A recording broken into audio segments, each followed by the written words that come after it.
Balik bansa na si Pangulo Ferdinand R. Marcos Jr. matapos ang kanyang pagdalo sa 46th ASEAN Summit and related summits sa Malaysia.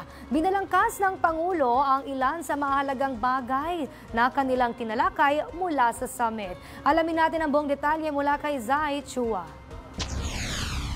Inilatag ni Pangulong Ferdinand R. Marcos Jr. ang ilang mga mahalagang usapin sa kanyang pagdalo sa katatapos lang na ASEAN Summit sa Kuala Lumpur, Malaysia.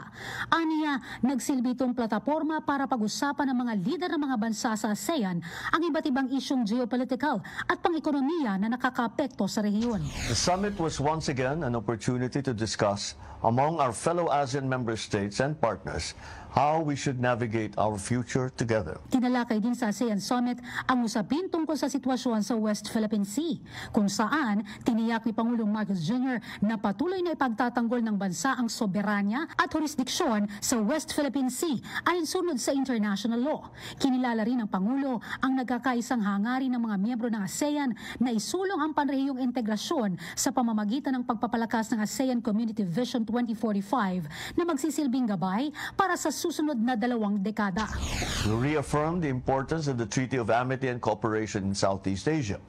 And this is the code of conduct which governs the interstate relations in the region. Binigyan din ng punong ehekutibo ang kahalagahan ng pagpapalawak ng kalakalan at kooperasyon sa pagitan ng ASEAN at ng Gulf Cooperation Council o GCC sa pagpapanatili ng kaunlaran sa rehiyon.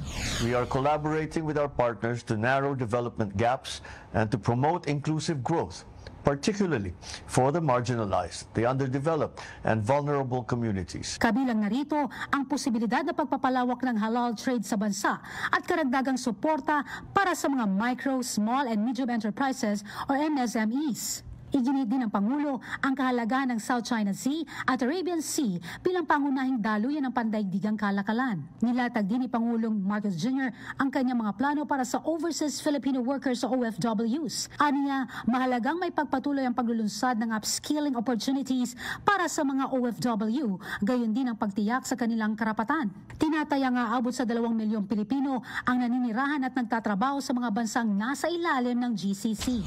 Samantala, nakipagpulong naman ng Pangulo sa prinsipe ng Kuwait na si Sheikh Sabah Khaled Al Hamad Al Sabah bilang bahagi pa rin ng 46 ASEAN Summit.